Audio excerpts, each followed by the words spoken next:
estão nos assistindo, estarão nos assistindo aqui nesse dia, que o Senhor possa conduzir os nossos corações com desejo incessante por Ti, Deus.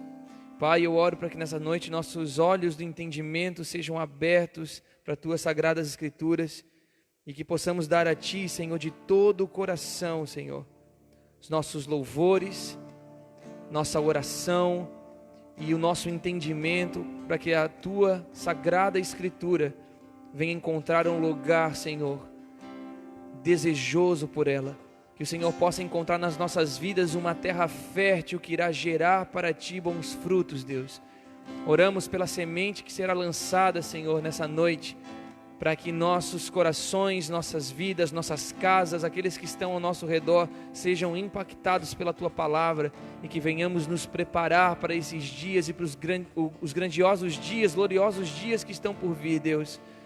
Obrigado pela oportunidade de abrirmos as Tuas Escrituras para podermos nos apaixonar um pouco mais por ela, um pouco mais pela Tua pessoa. Seja engrandecido aqui nesse lugar, Deus. Seja adorado aqui, Senhor Jesus, e Espírito Santo tenha liberdade para se mover entre nós. Amém.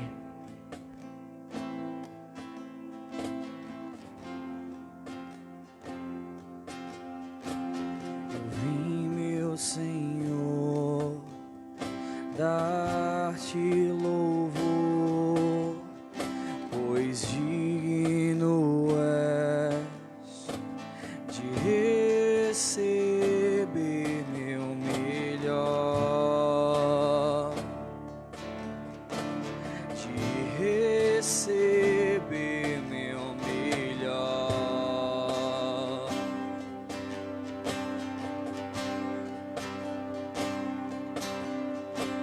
Eu vim, meu Senhor, dar-te louvor, pois digno és de receber meu melhor, de receber meu melhor.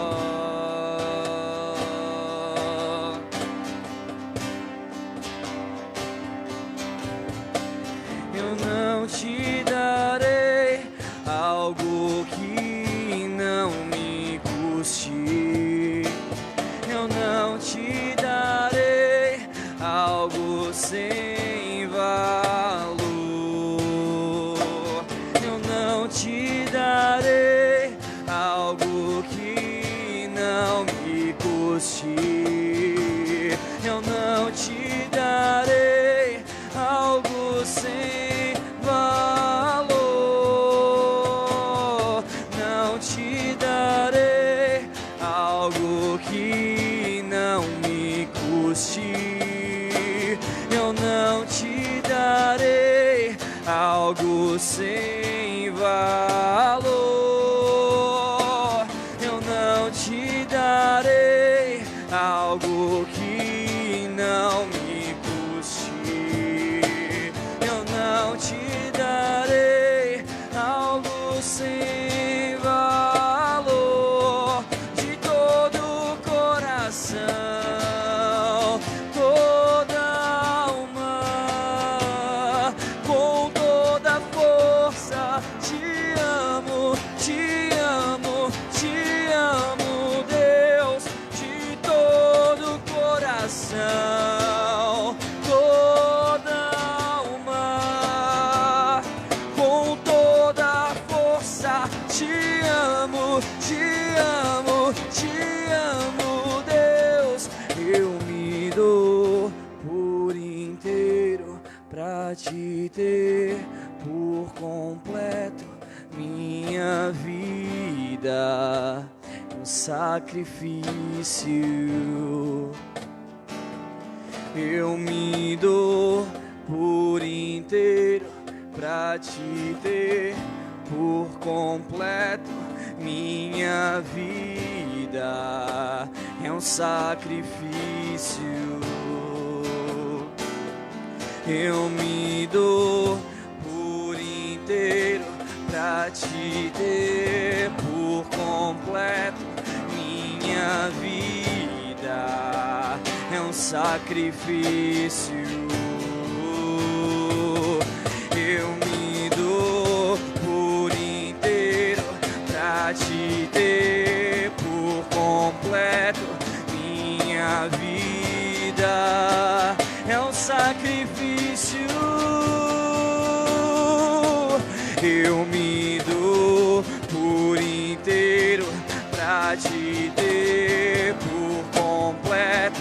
Minha vida é um sacrifício.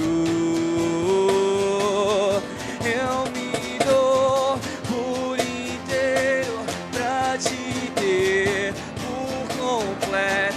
Minha vida é um sacrifício. Eu não te darei, eu não te darei algo que não me custe. Eu não te darei algo sem valor. Eu não te darei algo que não me custe. Eu não te darei algo sem valor. De todo o coração, toda alma, com toda a força, te amo, te amo, te amo, Deus. De todo o coração, toda alma, com toda a força, te amo, te amo, te amo, Deus. Eu me dou por inteiro pra te ter por completo. Minha vida um sacrifício. Eu me dou por inteiro pra te ter por completo. Minha vida é um sacrifício. Sempre, sempre teu louvor estará em meus lábios, Deus. Sempre, sempre teu louvor estará em meus lábios, Deus. Sempre, sempre teu louvor estará em meus lábios, Deus, eternamente.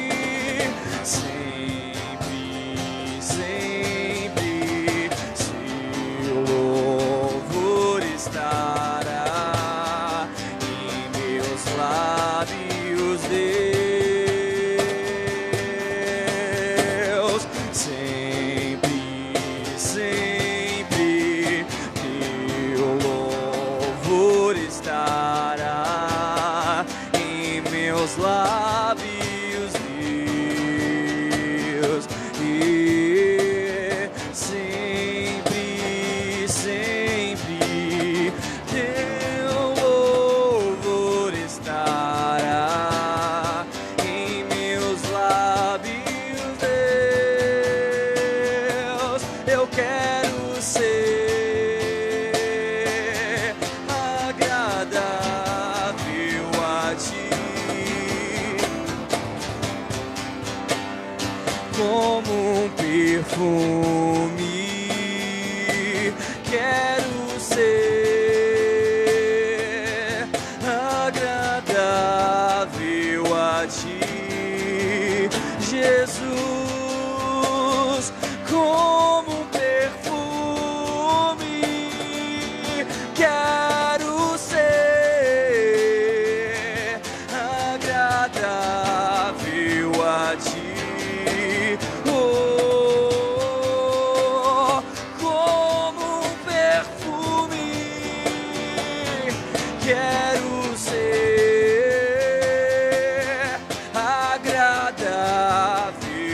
a ti,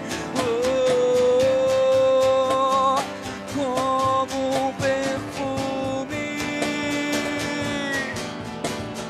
Sempre, sempre teu louvor estará em meus lábios, Deus. Sempre, sempre seu louvor estará em meus lábios, Deus. Sempre, sempre seu louvor estará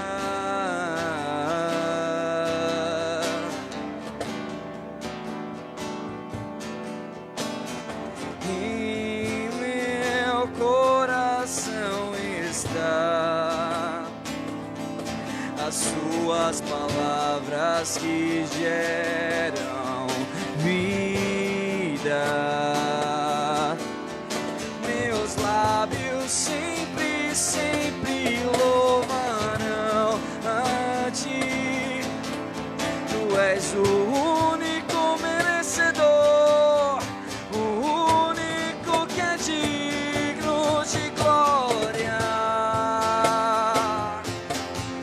Tu és o único merecedor, o único que é digno de louvor. Sim, louvado seja o Senhor, o Rei que governa os céus. O seu nome é grande, seu nome é poderoso, e nós, os filhos, o adoram. Louvado seja o Senhor, louvado seja o Senhor, louvado seja o Senhor. Grande é o seu nome, louvado seja o Senhor, louvado seja o Senhor, louvado seja o Senhor.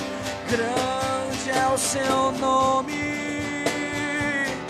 quero ser agradável a ti, como um perfume. Quero ser agradável, agradável a ti, como um perfume.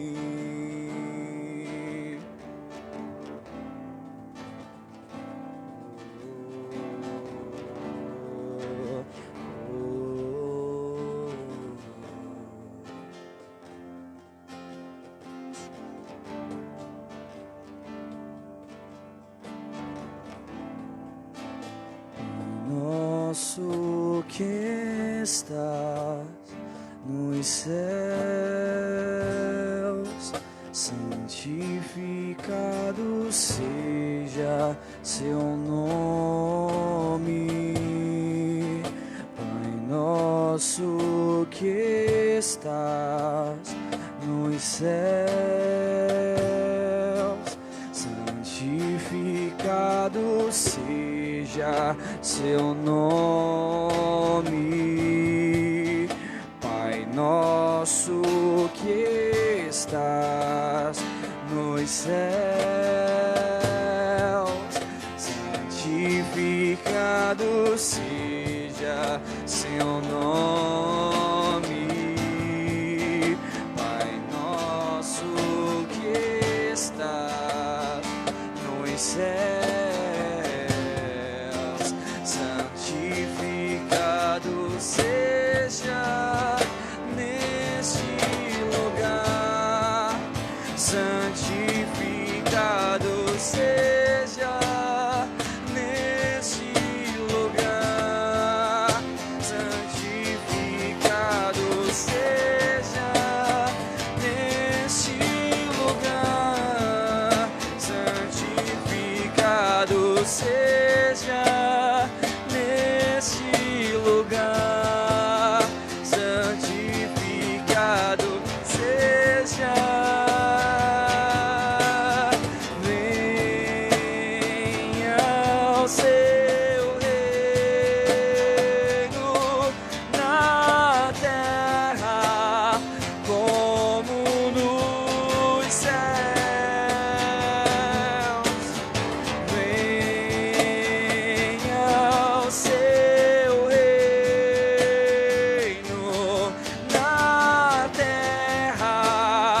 Sim, cantamos que venha o teu reino.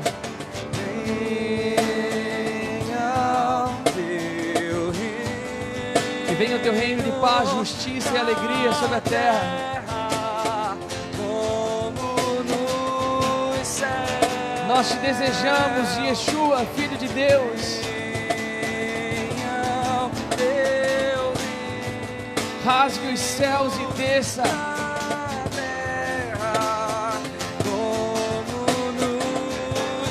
Que venha e permaneça.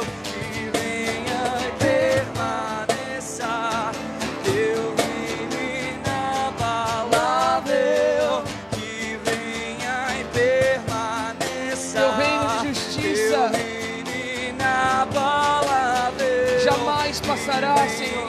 Permaneça, teu reino inabalável. Venha e permaneça, teu reino inabalável sobre. Sim, nós clamamos pelo reino de justiça, paz e alegria vindo sobre a terra. O reino daquela pedra que é lançada do alto para destruir toda a iniquidade, toda a maldade e corrupção dos reinos passados desse mundo. Nós oramos pelo dia do cumprimento das Escrituras, em que o reino desse mundo passará a ser do nosso Deus e do seu Cristo, para então reinarmos com Ele pelos séculos dos séculos. Nós ansiamos o teu retorno, Jesus. Nós desejamos a tua vinda, Senhor. Tu és o único que pode colocar todas as coisas em ordem. Nós desejamos os tempos da restauração de todas as coisas, em que nós veremos céus e terra se unindo novamente, e nós voltarmos à origem, ao começo dessa história maravilhosa que o Senhor escreveu. Nós ansiamos um dia em que nós veremos a sua face, contemplaremos quem Tu és, e adoraremos ao Senhor, sem véu, sem barreiras, sem impedimentos, mas em plenitude. Obrigado, Deus, por mais essa noite. Pedimos que Tuas Escrituras venham aquecer os nossos corações, nos preparar para esses últimos dias, nos manter em vigilância, Senhor, e com um desejo nos nossos corações incessante pela Tua volta. E até que o noivo retorne, para então começarmos a festa, estaremos em prontidão, em jejum e oração, preparando os nossos corações para esse grandioso dia. Tudo para a Tua glória, para o Teu reino, para o Senhor, porque por Ti, para Ti, por meio de Ti, todas as coisas são. Toda glória seja dada ao Senhor. Amém e amém. Glória a Deus. Amém. Obrigado, Nicolas, Wade. Irmãos, se você assim desejar, nesse momento você possa trazer uma contribuição, uma oferta aqui para a casa de oração, como a gente já faz de costume. Os irmãos também que estão assistindo nós, desejarem fazer alguma contribuição para essa casa, tem a nossa conta bancária que está sendo colocada aí no streaming. E como a gente sempre diz, nosso desejo é que mais séries como essa sejam feitas, que mais pessoas estejam envolvidas com essa casa, mais dias de turnos de oração e adoração aconteçam. Então toda a contribuição dos irmãos tem cooperado para isso. Que Deus abençoe cada um de vocês. Amém.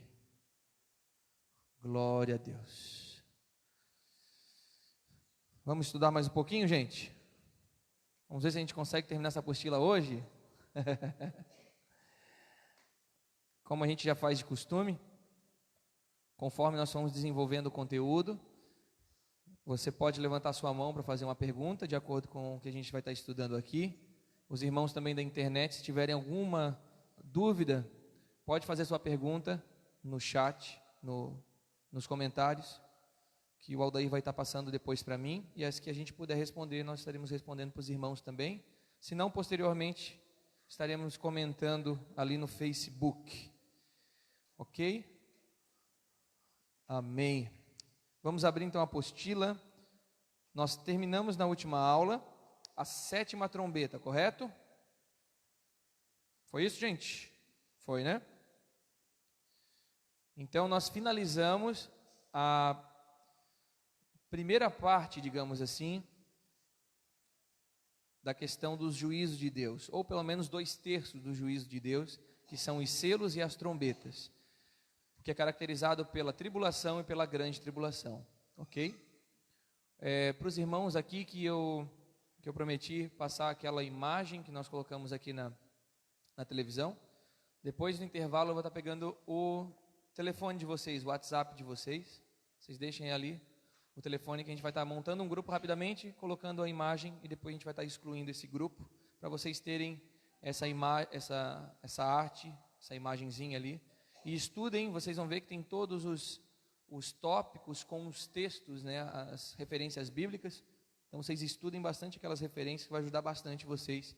E é sempre bom a gente visualizar essa questão do dia do Senhor. É mais fácil de nós compreendermos que são tantos acontecimentos que às vezes a gente fica um pouco confuso, né? O que é tribulação, o que é grande tribulação, o que é taças da ira, o que vem depois da volta de Jesus, que é o que nós vamos estudar hoje. Até então, nós estudamos desde o intensivo, que aconteceu no dia 15 de novembro, estudamos os princípios das dores, a tribulação, que são os 7 anos, né? A 70ª semana de Daniel, e na tribulação ela é dividida em 2 partes. Obrigado. A primeira, que é chamada as crescentes dores de parto, e a última, a segunda parte, que são os últimos 3 anos e meio, que são as fortes dores de parto, ou chamado como a grande tribulação. E na grande tribulação nós estudamos 2 séries de juízos de Deus, que são os 7 selos e as 7 trombetas. E na 7ª trombeta, como nós aprendemos aqui, caracteriza um evento, é um juízo que caracteriza uma série de eventos, dentre estes a volta de Jesus, que é o mais importante de todos, e a volta de Jesus ela vai trazer outros eventos acontecendo, como ressurreição dos mortos e arrebatamento dos santos, que nós vamos ver um pouquinho hoje. Então na apostila nós vamos ler a partir do tópico comitiva da segunda vinda, a volta de Jesus.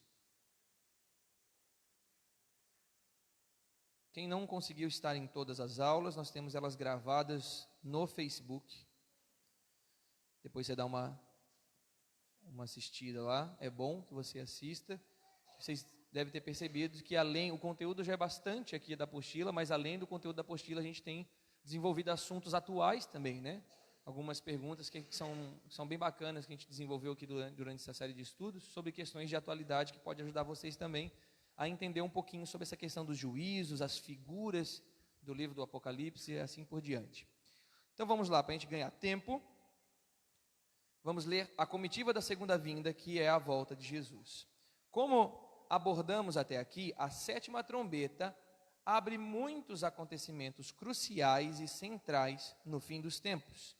Neste momento, Yeshua retorna à terra para estabelecer o seu reino sobre as nações, substituir os governos mundiais e destruir o império do anticristo e os seus adoradores. Isso aqui é bem legal, porque esse é o momento em que vai haver uma grande virada na história e uma grande mudança no mundo. Até então, o mundo estava sendo regido pelo anticristo, né, e nações que eram anti-Deus, se uniram para estar contra Deus, estar contra Israel e assim por diante. Para quem quiser grampear aí a sua apostila, a gente tem um grampeador ali atrás ainda, talvez fica mais fácil para vocês poderem se organizar, como as páginas não são numeradas. Quem quiser só levanta a mão que a Gabi vai estar passando para vocês, tá? Então a volta de Jesus, ela vai trazer uma grande mudança na história. Na verdade, é o acontecimento mais esperado de toda a narrativa bíblica, né? Depois da queda do homem, nós estamos aguardando a redenção de todas as coisas. Isso já começou conosco, que Jesus fez na sua primeira vinda, e a sua segunda vinda caracteriza uma grande mudança no cenário global. Então, vai ser muito forte o que vai acontecer nos últimos dias com relação a um sentimento anti-Deus, anti-Israel, e assim por diante, antibíblico. Então Jesus ele vem para virar essa questão da história. Então a sétima trombeta, ela caracteriza a volta do nosso Senhor. E com isso, uma série de acontecimentos que nós vamos aprender agora, e também é chamado como a comitiva da segunda vinda, porque nós estaremos juntos com Jesus nessa tomada de poder da terra. Como a gente já conversou aqui nas outras aulas, literalmente nós vamos ter uma guerra de reinos, né? E literalmente os tronos serão alterados aqui. Até então o trono desse mundo estava na mão do inimigo e agora Deus vai tomar o governo das nações. Então veremos nessa sessão os acontecimentos que abrangem o momento da volta de Yeshua e o que sucederá a este tempo. A comitiva da segunda vinda, veremos os acontecimentos desde o momento do aparecimento de Yeshua nos ares, a sua caminhada pela terra, até a entrada e tomada de poder em Jerusalém. Então, isso tudo caracteriza a questão da volta de Jesus. Desde o momento em que Jesus aparecer nos ares, que é aquilo que está escrito lá em Mateus 24, né?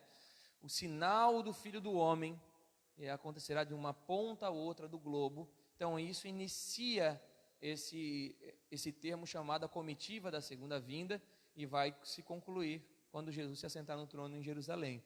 Então não é um evento que vai acontecer como um estalar de dedos. Às vezes a gente pensa que a volta de Jesus vai ser assim.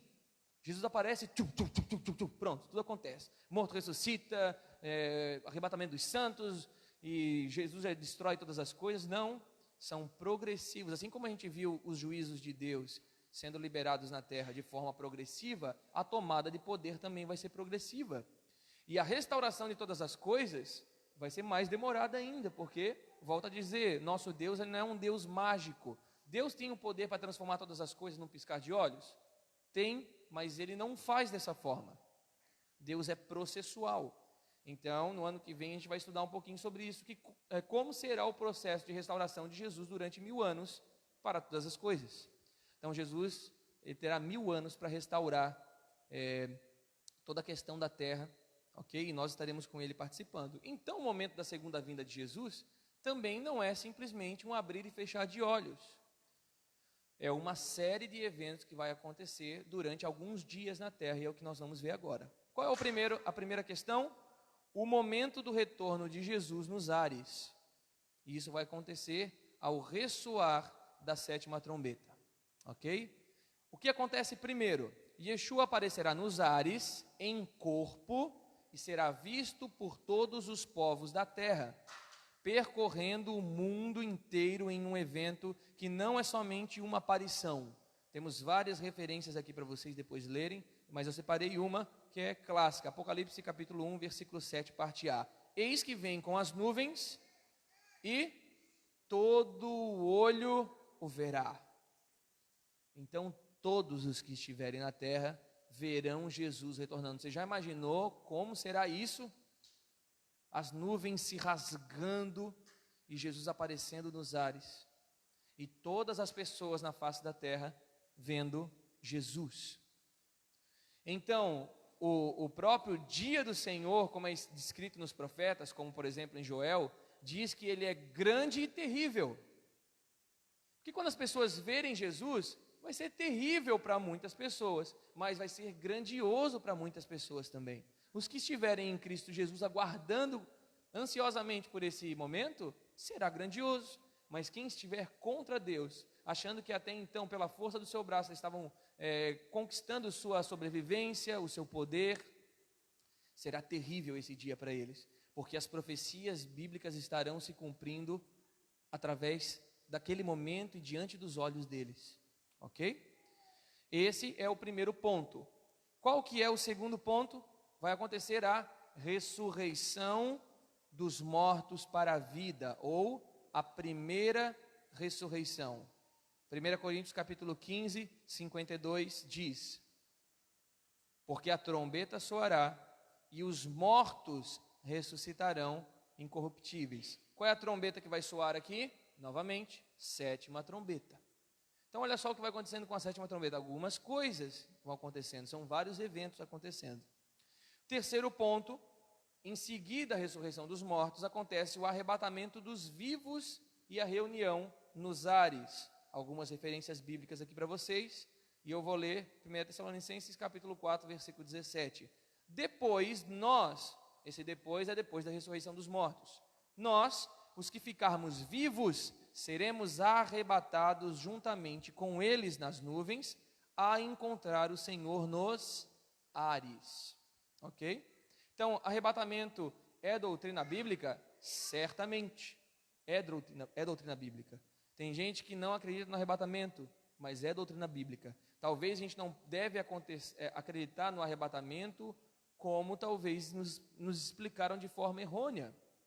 Aquela questão que a gente já abordou aqui, o arrebatamento sendo secreto, sem ninguém vendo, antes de um momento de tribulação, como muitos de nós já aprendemos dessa forma, talvez todos aqui já aprenderam dessa forma também. Não é dessa forma. O arrebatamento ele está ligado à volta de Jesus, em glória, todo olho vendo, com os mortos ressuscitando antes. Então é uma doutrina bíblica, mas a questão é que a gente precisa interpretar isso da forma certa e no momento certo. E o momento é ao ressoar da 7ª trombeta. Quarto ponto, início da recompensa dos santos com o recebimento de suas vestes, cada um segundo suas obras na terra. Vamos ler o texto de Revelação, capítulo 11, 18. Iraram-se as nações, e veio a tua ira, e o tempo dos mortos, para que sejam julgados, e o tempo de dares o galardão aos profetas, teus servos, e aos santos, e aos que temem o teu nome, a pequenos e a grandes, e o tempo de destruíres os que destroem a terra. Mais uma menção aqui, Jesus vem para destruir quem destrói a terra. Ele não vem destruir a terra, ele vem acabar com os destruidores dela. E aqui deixa claro, esse encontro com Jesus nos ares é o momento de nós recebermos recompensa, é o momento de nós recebermos galardão, ok? Quinto ponto, Yeshua e a sua comitiva descerá para a sua campanha na terra, ok? Revelação, capítulo 19, do 14 ao 15, diz: seguiam-no os exércitos que estão nos céus, em cavalos brancos e vestidos de linho fino, branco e puro. De sua boca saía a espada afiada para ferir as nações. 1 Tessalonicenses 3:13. Na vinda do nosso Senhor Jesus Cristo com todos os seus santos. Então, depois desse encontro nos ares, nós desceremos com Jesus à terra para iniciar esse processo de destruição do anticristo e do seu império, para então nós iniciarmos posteriormente aquilo que é chamado o reino milenar de Jesus, ou o reino da segunda vinda, ou o milênio para alguns. Primeiro ponto, Jesus aparece. Segundo ponto, ressurreição dos mortos. Terceiro, arrebatamento dos santos. Quarto, início da recompensa, o galardão dos santos. E quinto, descemos com Jesus para o início da campanha chamada campanha do Armagedon. Quem já ouviu falar sobre isso? Então, a boa notícia é, nós participaremos dessa campanha. E o detalhe é, com o corpo glorificado. Ou seja, não morremos. Imaginou que legal, irmãos? Quarto ponto, o início da recompensa dos santos nos ares. Após a ressurreição dos mortos e o arrebatamento dos santos, nos encontraremos com Jesus nos ares, para aquilo que Paulo chama de o tribunal de Cristo, onde Jesus irá recompensar cada um dos seus santos com o seu galardão, nós vamos receber nossas vestes, enfim, nós vamos ser revestidos de glória, que é a glorificação do corpo de cada santo. Depois disso, nós descemos com Jesus, então, para destruir o anticristo, seus adoradores, o seu império e assim por diante. Ok? Meio, como assim?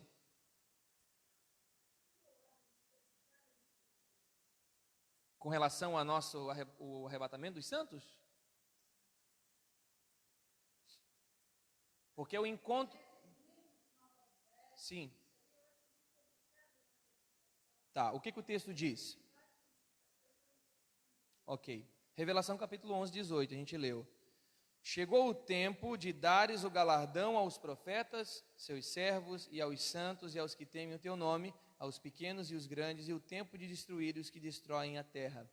O arrebatamento, a gente sempre aprendeu que ele seria o momento em que nós ficaríamos nos céus. Mas não é doutrina bíblica. A doutrina é que nós nos encontramos com Jesus nos ares para então nós descermos à terra para começar o governo com Jesus. Quando nós entendemos que o nosso destino não é o céu, o nosso destino é estar com Jesus, nós vamos trabalhar com Jesus naquilo que ele recebeu como missão. Então nós somos comissionados em Cristo Jesus. Qual que é a missão de Jesus? Restaurar todas as coisas, tanto nos céus quanto na terra. Colossenses fala que ele, em Cristo Jesus, Deus fez convergir todas as coisas. Então tudo vai ser transformado por meio de quem? Jesus e nós, os santos, auxiliando ele nesse processo. Então, arrebatamento não é permanência nos céus, é um encontro nos céus para o início daquilo que é chamado as bodas do Cordeiro, ou a festa do Cordeiro, que não se tem uma data específica, uma quantidade de tempo específico. A Bíblia não fala sobre isso. Eu acredito que seja mais do que um dia, mas não acredito que são 7 anos de tribulação, como por exemplo nos foi explicado. Não tem nada disso na Bíblia, ok? Mas sim, é o início das bodas do Cordeiro. Parando para pensar, a partir de então nós nunca mais estaremos longe de Jesus. Então as nossas bodas talvez sejam bem longas com Ele, ok? Nossa função como igreja é estar com Jesus, auxiliando Ele na missão que Ele recebeu, assim como a esposa auxilia o esposo na missão que ele recebeu de Deus. Da mulher, do homem, Deus fez uma esposa idônea, uma auxiliadora na missão que foi dada, ok? Assim, Paulo ilustra muito bem que nós somos a noiva do Cordeiro, esposa do Cordeiro, porque nós vamos auxiliar Jesus no processo dele de restauração. Ele recebeu uma missão, ele recebeu as nações por herança, ele vai tomar as extremidades da terra por sua possessão, e nós, como igreja, auxiliamos Jesus nesse processo. Então, aonde Jesus estiver, eu certamente quero estar junto com ele, seja no céu, seja na terra, seja em qualquer lugar. Onde ele estiver, é o nosso destino, ok? Então, arrebatamento não é permanência nos céus, é um momento de recebermos o nosso novo corpo, o nosso corpo revestido de glória, para agora nós sermos habilitados a descer e conquistar a terra. Se nós lutarmos nesse corpo mortal, nós podemos morrer, e não é isso que o Senhor quer nessa ocasião, ok? Ficou claro aqui, gente?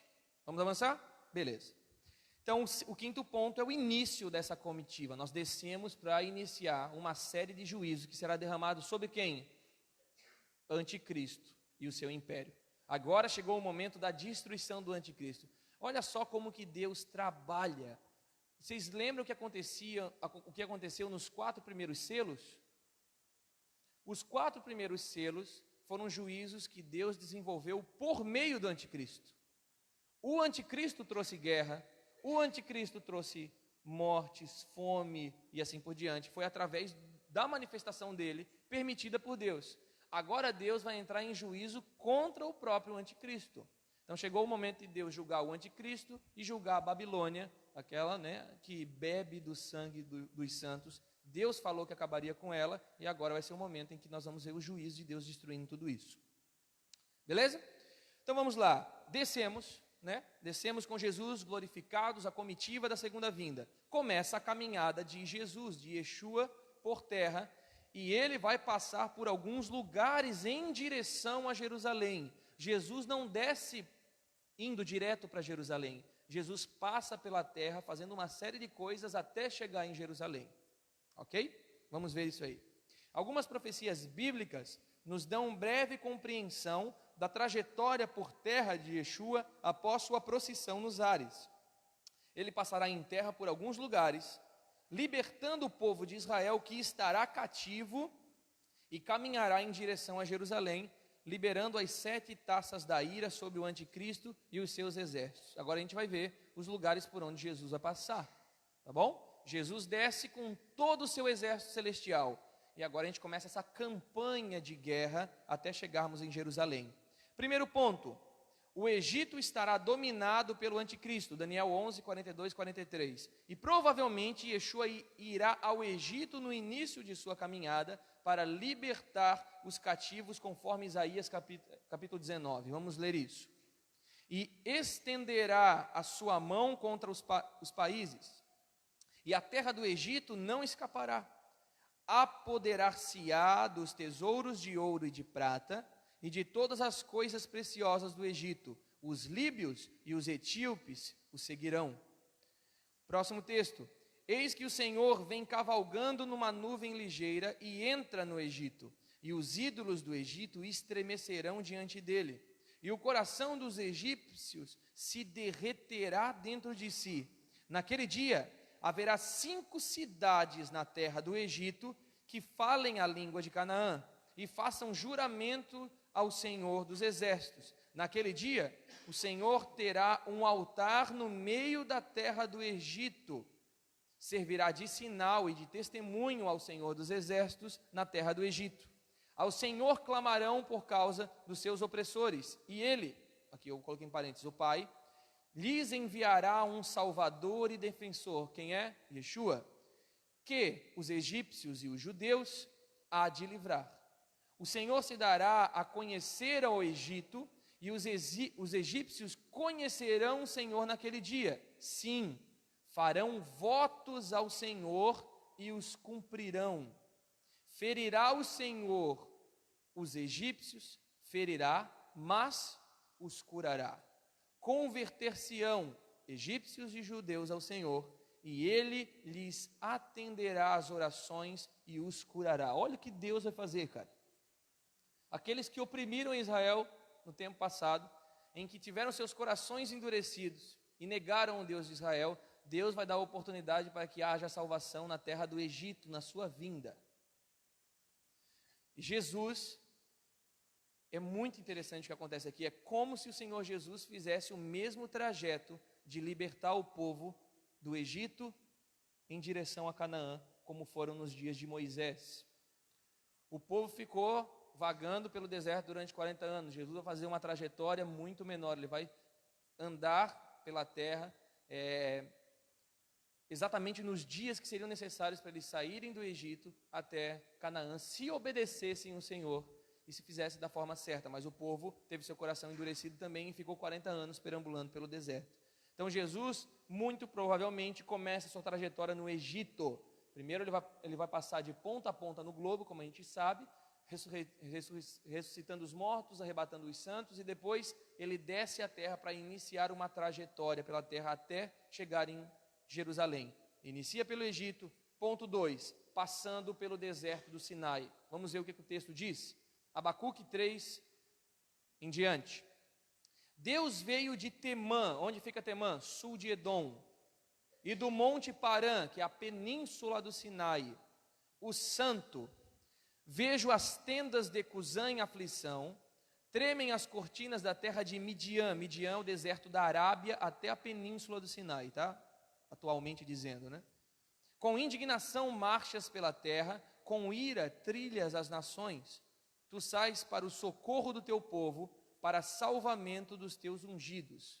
Deus sai do Egito e passa pela península do Sinai. Se a gente vê a trajetória do povo de Israel também, naquele tempo a gente vai ver porque eles passaram por ali. Terceiro ponto, passando pela Jordânia. E aqui eu coloquei um parênteses. Provavelmente nesse momento iniciam-se as 7 taças da ira, que veremos mais adiante, tá? Primeiro aqui a gente está vendo só por onde que Jesus vai passar, depois a gente vai ver como que Jesus vai derramar as taças da ira. Vamos ver textos. Todos esses textos que eu estou passando para vocês, talvez a gente já leu eles, mas não lemos com uma perspectiva futura. O que talvez não faz sentido, porque muitos desses textos estão falando sobre salvação, sobre livramento, sobre conquista, e a gente não viu isso acontecendo nos nossos dias. Então, um problema que a gente tem com as Escrituras é que quando a gente não consegue visualizar os fatos das Escrituras, a gente transforma isso em simbólico. Mas as Escrituras não são simbólicas, elas são literais. A questão não é porque não aconteceu, não vai acontecer. Então nós estamos falando sobre textos futuros, textos escatológicos. O próprio livro de Isaías, a maior parte de Isaías fala sobre a vida depois da volta de Jesus. Como será a vida no milênio, como que Jesus vai dominar as nações, como que será a agricultura, economia, isso tudo a gente vai ver no ano que vem. Como vai ser a vida no reinado milenar de Jesus. A gente vai concluir essa série até esse momento, ano que vem a gente continua. Então esses textos aqui, eles vão falar ele fala sobre cumprimentos futuros.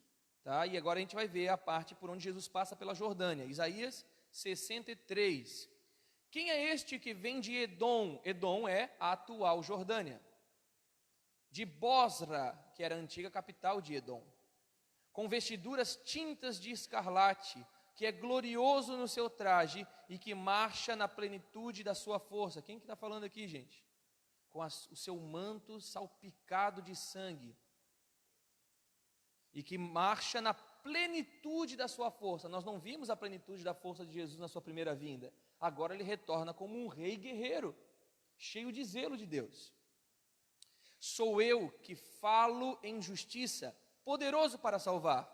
E o seu sangue salpicou as minhas vestes e manchei toda a minha vestidura. Porque o dia da vingança estava no meu coração e o ano dos meus remidos é chegado. Olha só, dia da vingança, ano dos remidos. Como Deus é justo, né? Pisei os povos na minha ira e os embriaguei no meu furor e derramei sobre a terra o seu sangue. Esse é um texto futuro, ok? Então ele está dizendo por onde que ele vai passar. Quem é esse que está vindo da Jordânia? Primeiro ele passa pela península do Sinai, que vai até o sul da Jordânia, como nós vimos ali, né? Parã, o Monte Parã, Temã e assim por diante. Agora ele atravessa a península e ele entra na Jordânia e ele passa pela capital da Jordânia e a Jordânia fica abaixo de Israel. A gente vê ali, né, na geografia. Vemos a semelhança com a visão de João e Yeshua descendo à terra e manchando o seu manto com sangue. Revelação 19, do 13 ao 15. Estava vestido de um manto salpicado de sangue, encharcado na versão NVT, né? E o nome pelo qual se chama é Verbo de Deus. Seguiam-no os exércitos que estão nos céus, em cavalos brancos, e vestidos de linho fino, branco e puro. Da sua boca saiu uma espada afiada, para ferir com ela as nações. Ele as regerá com vara de ferro, e ele mesmo é o que pisa o lagar do vinho do furor da ira do Deus Todo-Poderoso. Ok? A semelhança de Isaías 63 com Apocalipse 19 é grande, né? Então João teve um pouco mais de revelação sobre o que os profetas já estavam dizendo. Então tem muita coisa que às vezes a gente não compreende, porque já foi dito nas Escrituras também. Então não tem por que ser repetido, né? João está trazendo um pouco mais de revelação a respeito do que os profetas estavam falando. Agora, através da figura de Jesus. Isaías não fala de Jesus. Isaías fala do rei vitorioso que vem. Ele não sabia quem era Jesus. Eles sabiam do Messias. Agora João dá nome a esse rei vitorioso que está vindo e ele coloca o nome de Jesus, de Yeshua aqui nesse lugar. Mais um texto. Isaías 11. Naquele dia, o Senhor tornará a estender a mão para resgatar o restante do seu povo, que for deixado da Assíria. O que é a Síria? A antiga Assíria. Jordânia, Síria e Iraque. Atual, né? Do Egito, de Patros. A ilha de Patros é perto do rio Nilo, no Egito. Da Etiópia, de Elão, que é a Pérsia. De Sinar, que fica no sul do Iraque. De Ramate, que é na Síria. E das terras do mar, que são as ilhas do Mediterrâneo, por onde Paulo passou também, né, pregando o evangelho. Levantará um estandarte para as nações, ajuntará os desterrados de Israel e os dispersos de Judá recolherá desde os quatro cantos dos confins da terra. Quando que se cumpre o fim da dispersão do povo judeu? Nós estamos vendo aqui. Quando Jesus volta, Jesus trará todos os judeus de volta para Israel. A conclusão disso é depois da vinda de Jesus. Jesus é aquele que vai salvar o judeu, porque muitos dos judeus estarão ainda em cativeiro por causa do anticristo. As escrituras mesmo falam que ele vai tirar metade dos judeus da cidade. Muitos deles irão para o Egito, como nós vimos aqui, por exemplo.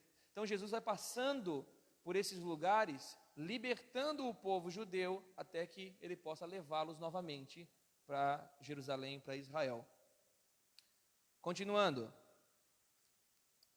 Antes, voarão para sobre os ombros dos filisteus ao ocidente. Juntos despojarão os filhos do oriente.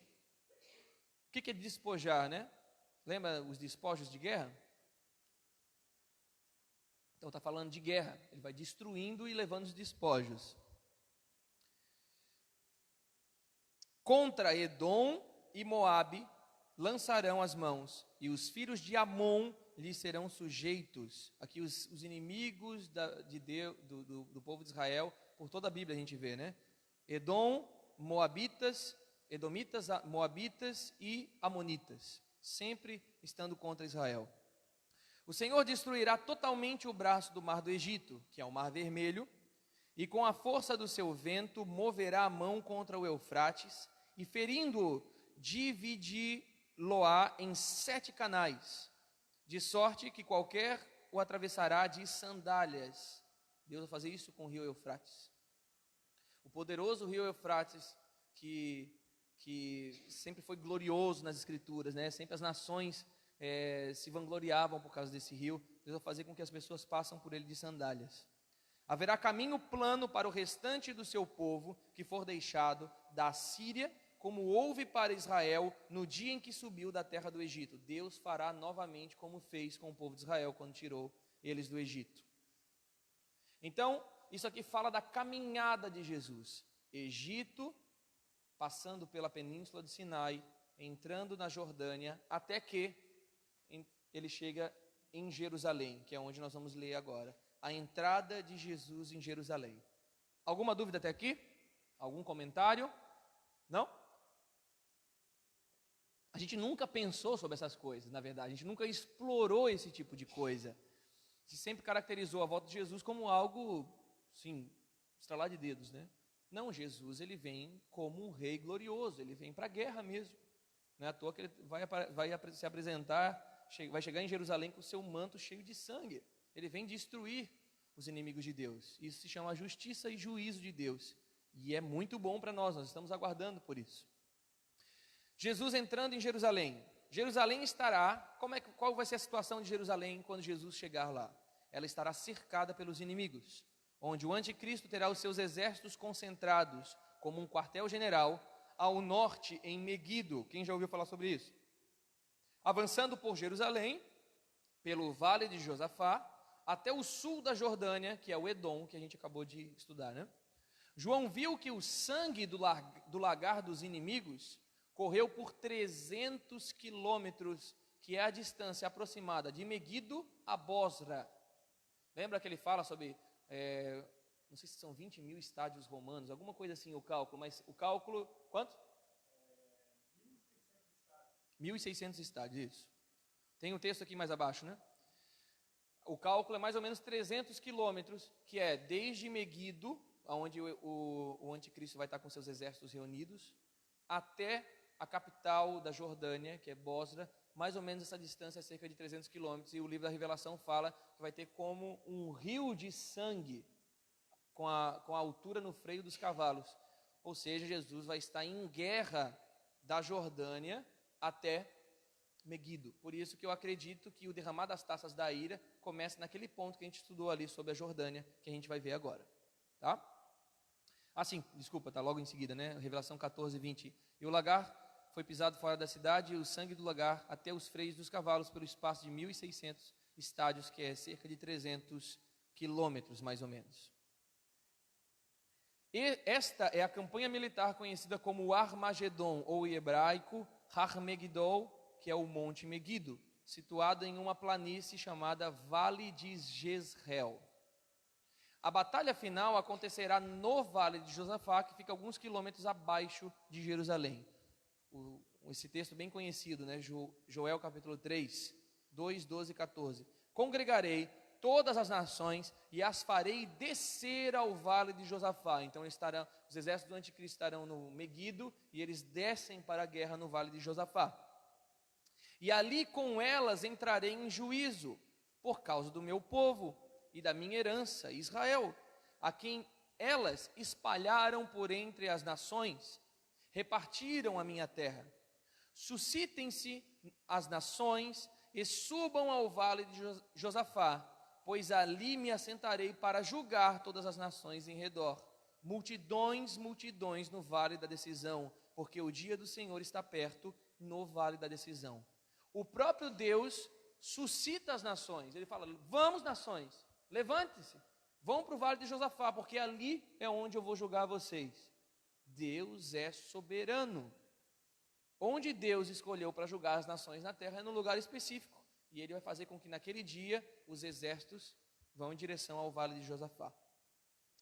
O momento do Armagedon é descrito por João em Apocalipse 19, do 11 ao 21, com Yeshua e os seus exércitos aparecendo a cavalo para guerrear em favor de Israel, depois de sua longa caminhada pela terra, para enfim encerrar a procissão da segunda vinda. Isto acontecerá depois do derramamento das 7 taças da ira sobre as infraestruturas do império do anticristo. Vamos ler Zacarias 14, do 3 ao 5.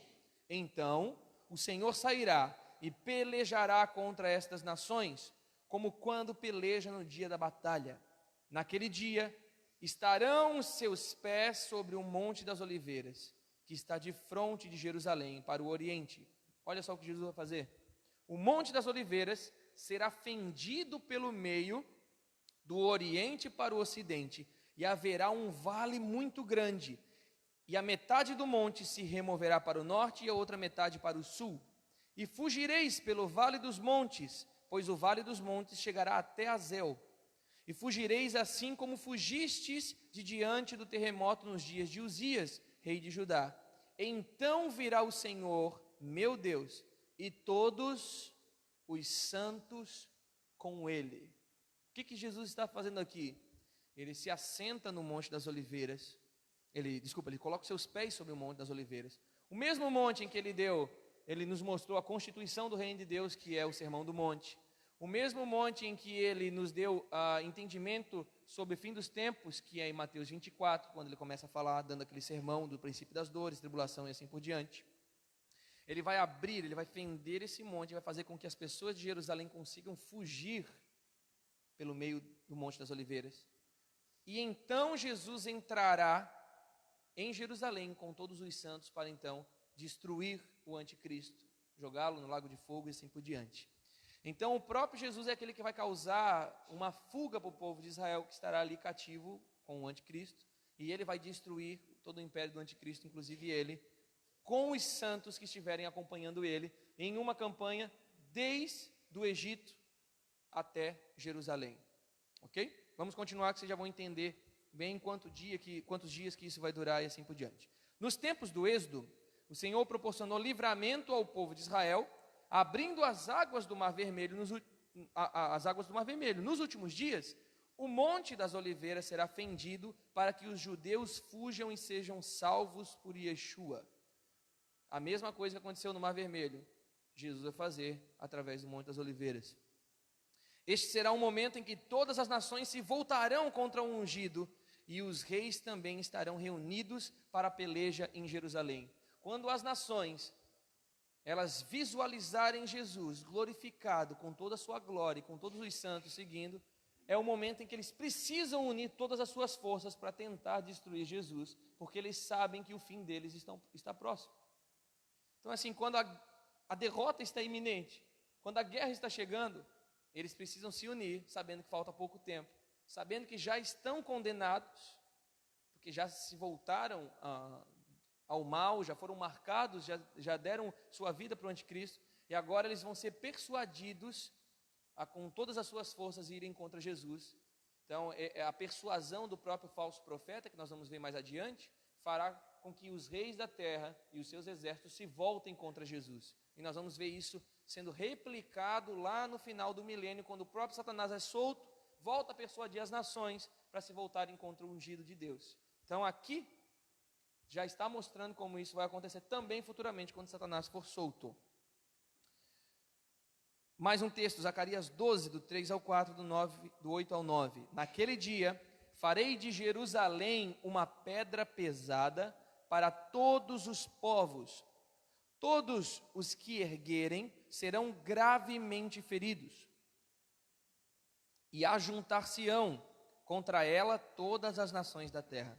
Naquele dia, diz o Senhor, ferirei de espanto a todos os cavalos e de loucura os que montam neles. Naquele dia o Senhor defenderá os habitantes de Jerusalém, de sorte que o mais fraco dentre eles naquele dia será como Davi. Pensou? E a casa de Davi será como Deus, como o anjo do Senhor diante deles. E naquele dia tratarei de destruir todas as nações que vierem contra Jerusalém. Essa é a esperança final. Deus vai destruir todas as nações que se voltaram contra Jerusalém, que se uniram contra Deus. Ok?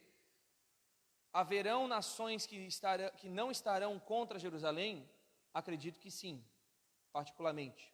Talvez sejam esses que talvez não tiveram um encontro ainda com Deus, mas terão uma oportunidade de serem evangelizados no próprio milênio. Alguns que vão sobreviver desse tempo. Todos os que forem contra Jerusalém, certamente serão destruídos. Deus irá destruir todos os seus inimigos.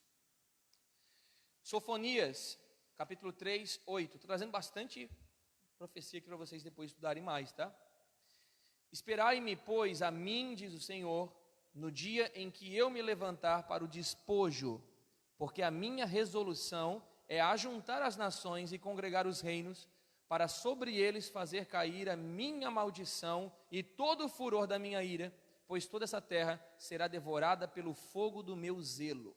Olha o que Deus faz. Deus ajunta as nações para colocar as nações em juízo. A forma como Deus vai desenvolver o seu processo de juízo será muito rápida. Em Lucas capítulo 18, aquele texto da viúva e do juiz iníquo, a palavra diz: muitos julgam demorada a justiça de Deus, mas o Senhor diz que quando acontecer, ela será rápida. Depressa lhes farei justiça. Nós julgamos o tempo em que a justiça está demorando, mas Deus está dizendo: quando eu entrar em juízo, vai ser rápido. Deus não vai lutar durante muito tempo. Deus não vai precisar de anos e anos de guerra para poder destruir, como a gente já viu, né, acontecimentos de guerras mundiais, em que fica ali aquela campanha de 5 anos de guerra. Quando Deus retornar a esse mundo, a justiça dele será rápida. Ele vai destruir rápido os seus inimigos. Muitos julgam demorada, mas quando chegar o dia da vingança do nosso Deus, será rápida a execução dela. Salmo 110, 5, 6. O Senhor, à tua direita, no dia da sua ira, esmagará os reis. Ele julga entre as nações, enche-as de cadáveres, e esmagará cabeças por toda a terra. Diz o texto, né? Salmozinho sanguinário esse, viu? Revelação capítulo 16, 14. Eles vão aos reis de todo o mundo, a fim de reuni-los para a batalha do grande dia do Deus Todo-Poderoso. Após essa batalha final, os exércitos do anticristo serão exterminados. Ele e o falso profeta serão lançados no lago de fogo. E Yeshua avançará para Jerusalém e se apresentará a todos como rei de Israel, inclusive para os governantes atuais, no caso aqui de Jerusalém. Na primeira vinda, Yeshua não foi recebido pelos governantes e poderosos da época. Porém, na segunda vinda, eles proclamarão: Hosana, após Israel lamentar e se arrepender pelo que eles tinham feito. Mateus 23, 39. Pois eu lhes digo que vocês não me verão desde agora, até que digam: bendito é o que vem em nome do Senhor. Eu, particularmente, creio que Jesus aqui está falando para as autoridades de Israel naquele momento. Ele tinha acabado de falar em Mateus 23 sobre escribas, fariseus, que eram os doutores da lei daquele tempo. E ele fala: eu só retorno a Jerusalém quando vocês disserem: bendito é o que vem em nome do Senhor. Quando Jesus destruir o anticristo, falso profeta, aprisionar Satanás, ele chega em Jerusalém e essas autoridades vão novamente chamar Jesus, e agora reconhecendo Jesus como o Senhor. Mateus 23, 39. Isso. Digamos que talvez aquele título não cabe muito bem, porque não foi triunfante, né?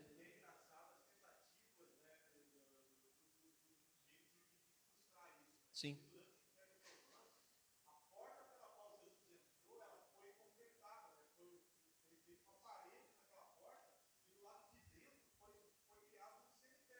Uhum.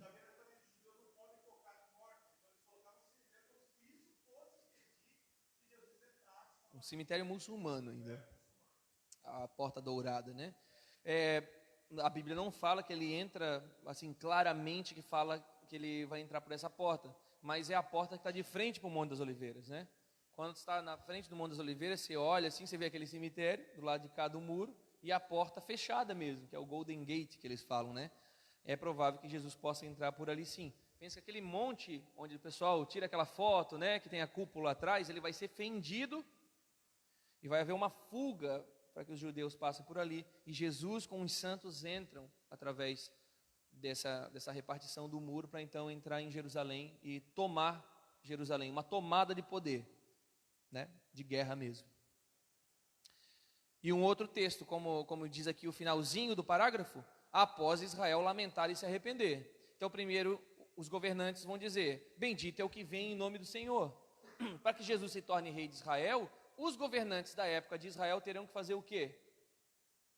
Dizer que ele é bem-vindo para governar. Cara, você imagina isso acontecendo? Os governantes agora recebendo o filho de Davi, o filho que tem o trono por direito. Ele é sangue do rei glorioso, a quem Deus prometeu lá em 2 Samuel 7, que o trono dele seria para sempre, que o reino dele seria estabelecido para sempre. Agora Jesus, o descendente, o herdeiro de sangue, se apresenta para eles e eles vão dizer, bendito és tu que vem em nome do Senhor. Só que, juntamente com isso, acontecerá um grande lamento em Israel. Zacarias 12:10 fala sobre isso. E derramarei sobre a família de Davi e sobre os habitantes de Jerusalém um espírito de ações de graça e de súplicas. Olha o que vai estar acontecendo aqui. Eles estarão muito felizes, mas suplicarão. Por quê? Olharão para mim, aquele a quem traspassaram, e chorarão por ele, como quem chora a perda de um filho único, e lamentarão amargamente por ele, como quem lamenta a perda de um filho mais velho. Então eles reconhecerão que eles mataram o seu próprio Messias, o seu próprio rei. Então eu particularmente acredito que pode ser a concretização de Romanos 11. Todo Israel será salvo. Arrependimento. Então pode-se sim se concluir essa questão de Paulo, quando Paulo fala em Romanos 11, aqui nesse momento, com o reconhecimento que Jesus realmente é aquele a quem eles traspassaram e agora eles vão se arrepender pelo que eles fizeram.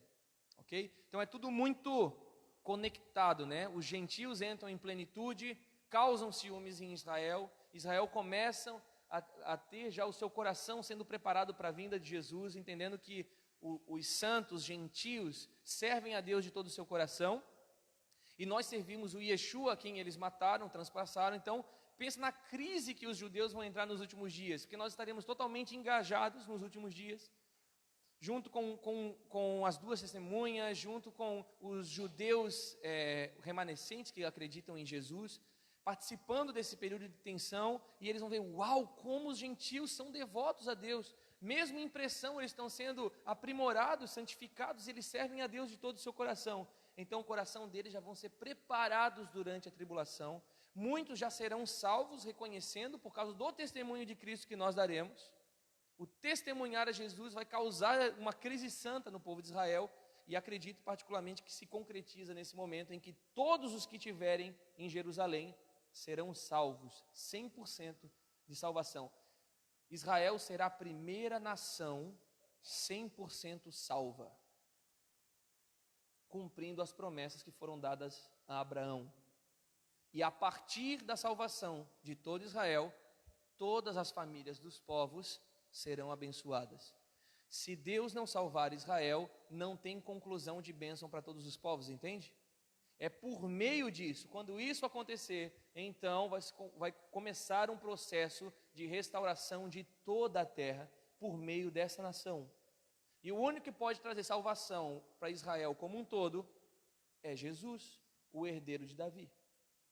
Não é pelas obras da lei, é pela justificação do sangue de Jesus. Então Israel vai entender, não é pelo meu zelo pela Torá, pelas Escrituras.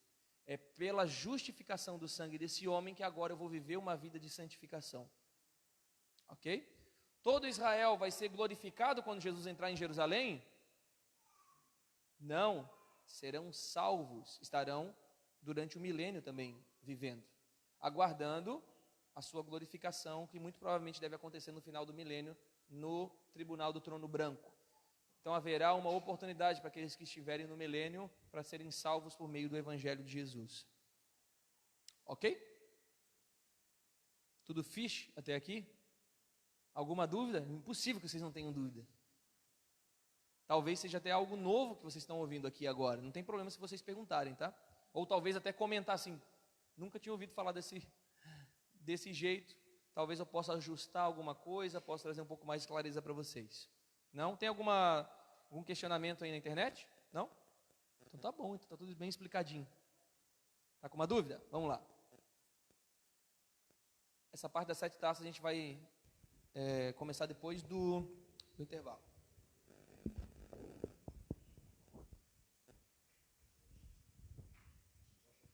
Aqui o meu microfone. Pode puxar. Só liga o botãozinho aí. A minha dúvida agora é a glorificação. Tá baixinho. A glorificação dos gentios também após o milênio? Ou Gentios. Durante, no caso, os gentios que já se converteram a Cristo? Não.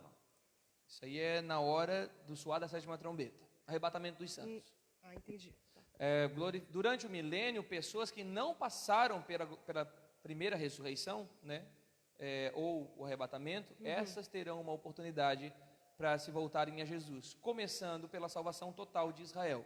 Como eu disse, Israel será a primeira nação 100% salva. Os que foram salvos nesse encontro viverão durante o milênio, talvez morrerão, talvez vivam 1000 anos. A Bíblia fala que o que vai morrer mais jovem no milênio terá 100 anos. Então a longevidade ela vai aumentar por quê? Diminuição do pecado, diminuição do salário, né?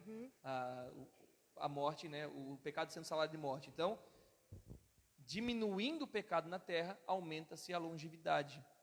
Porque nós não nascemos para pecar. Pode deixar aqui comigo. Ok? Então, os santos, digamos, nós aqui, gentios, nasceram de novo no momento da vinda de Jesus. Ou seremos ressurretos, ou teremos nossos corpos arrebatados e glorificados nos ares. Esse momento aqui, todos nós estaremos seguindo Jesus desde o Egito. Tá? Desde o Egito, nós estaremos acompanhando Jesus na procissão da segunda vinda, ou a comitiva da segunda vinda, como é chamado. Alguma outra dúvida?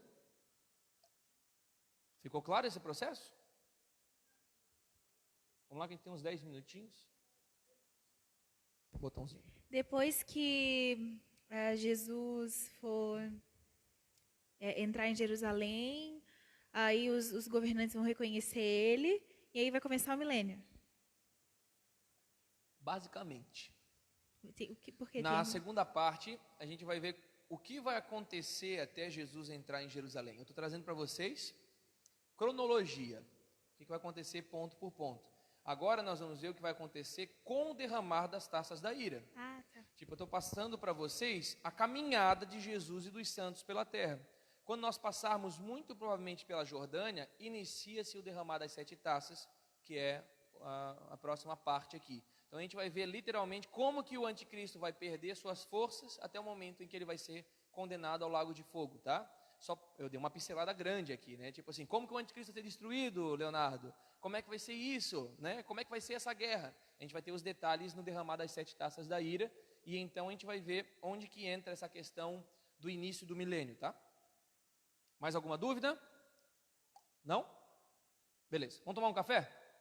Quem encomendou o livro A Resposta de Deus à Crescente Crise, que eu indiquei para vocês na aula passada, já está ali separado. Para os que não tiveram a oportunidade de pedir esse livro, sobraram alguns dessa última viagem que eu tinha feito, que eu tinha levado, sobraram alguns ali. Esse livro eu indiquei na aula passada, e ele fala sobre o Salmo 2, para vocês terem um pouco mais de entendimento sobre o que a gente está desenvolvendo aqui, tá? Como que as nações estão se levantando contra Deus, como que as coisas vão acontecer no fim dos dias, com uma ideia mais apurada sobre secularização, islamização, como que vai ser esse contexto dos últimos dias. A Resposta de Deus à Crescente Crise. Deve ter, dos que não encomendaram, deve ter mais uns 3 ou 4 livros lá, tá? Vamos tomar um cafezinho Daqui a pouco eu chamo vocês aqui no microfone. Quem quiser algum lanche,